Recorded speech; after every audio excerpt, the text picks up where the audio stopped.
आप अपनी हद में रहिए, मैं तो अपनी हद में हूँ। कौन सी हद? कैसी हद? हद टूट गया, रिश्ता टूट गया, तलाक हो गया, समझी? आपको क्या लगता है आप प्रार्थना से इतनी आसानी से पीछा छुड़ा लेंगी?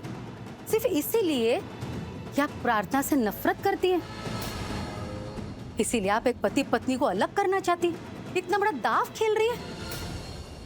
आप प्रार्थना से नफरत करो, प्यार करो या जो कुछ भी करो, पर फैसला तो तभी होगा जब प्रार्थना और शिवांश फैसला करेंगे उन्हें तलाक लेना है या नहीं।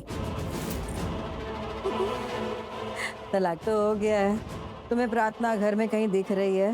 नहीं दिख रही है ना? वो तो चली गई घर से, कल रात को ही चली गई।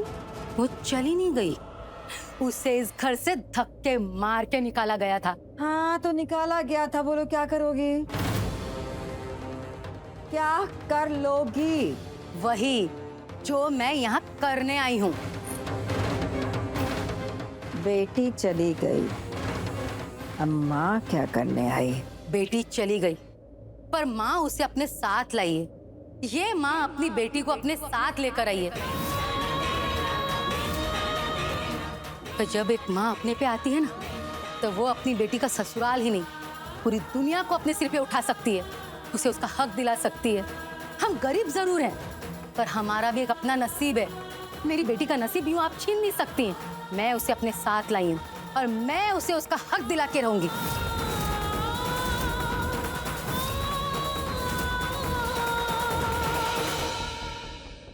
प्रार्थना,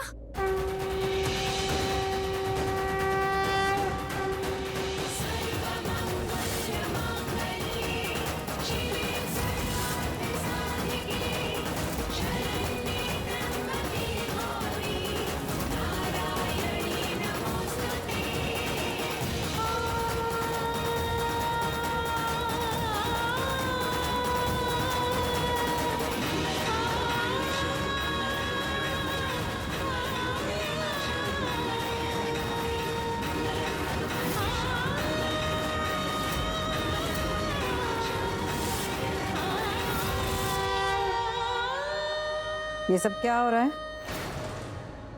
ये लड़की यहाँ क्यों आई है?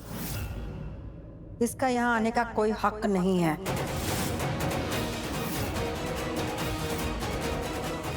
इनफैक्ट मेरे घर की दहलीज पर कदम रखना भी इसके लिए गलत है।